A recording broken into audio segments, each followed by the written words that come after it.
Hi, I'm Laurie Battaglia of Aligned at Work in Scottsdale, Arizona. I'm here to do another video in our leadership series. Today, we're going to talk about where diversity and inclusion and leadership come together. At Aligned at Work, we really don't see those two things as being separate because our leadership point of view is that we help you create inclusive leaders, inclusive workplaces where people want to belong.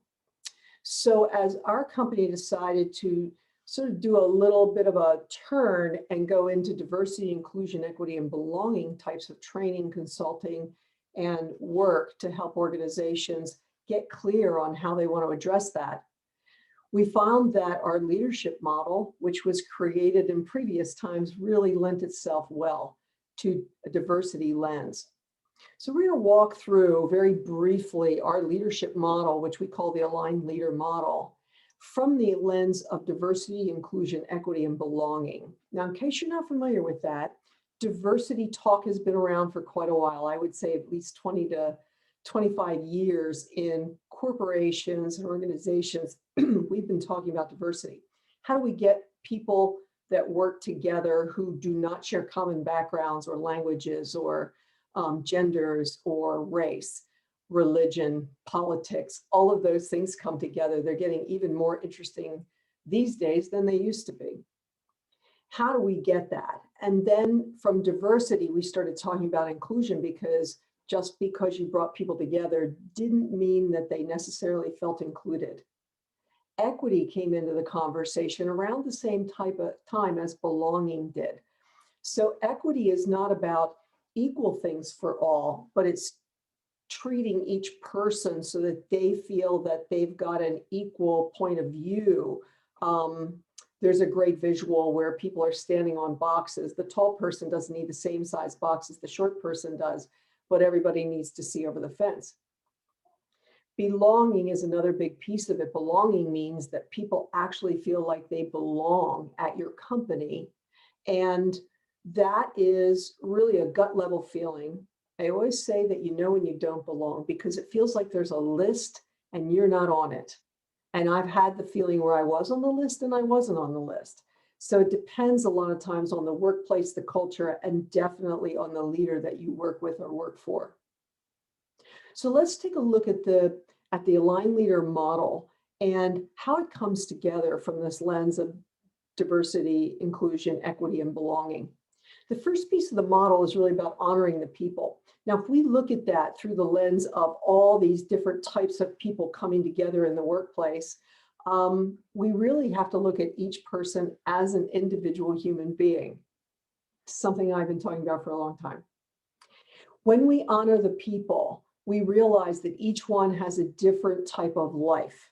They may have a family around them. They may have no family at all. They might come from different socioeconomic backgrounds. They might be from different genders, different races, different generations. And so each one of us is going to have their own equation for what they really want. How does a leader then honor everybody? And it's really on a one-by-one basis. How well do you know the people that you work with? How well do you know yourself? And what have you given up over time by maybe not having great boundaries, by not being honored by other leaders, by being worked 24/7, a strategy that's never been sustainable, and yet we keep on going that direction. So how do you honor people when they may not be the same as you? How do you know? The second one is about creating a healthy environment. I would say a healthy and safe environment. And that came about even before COVID hit us, which put a whole different lens on that. So a healthy environment started out being one that was safe to work in, psychologically safe to work in, where people felt like they could be themselves, where they did not get bullied for their beliefs or who they were. And then layer COVID protocols on top of that in the year 2020, and now we're into 2021 as I record this. So how do you create that healthy, safe environment for people where, again, they can show up and feel like they belong? The third piece of the model is really about aligning people in positions. Are people allowed to really thrive? Do they really get the opportunity to play to their strengths? And can we minimize the things that sort of suck the life out of them? Each one of us has a responsibility for finding a job that has more strengths in it than things that suck the soul out of us. But sometimes we need the money. Sometimes we need the healthcare benefits. Sometimes we do things for other reasons other than enlightenment and going to work and feeling wonderful every day. So how do we as leaders then help people find the right role for them, the one where they can thrive? Because when they thrive, our companies get so much back again.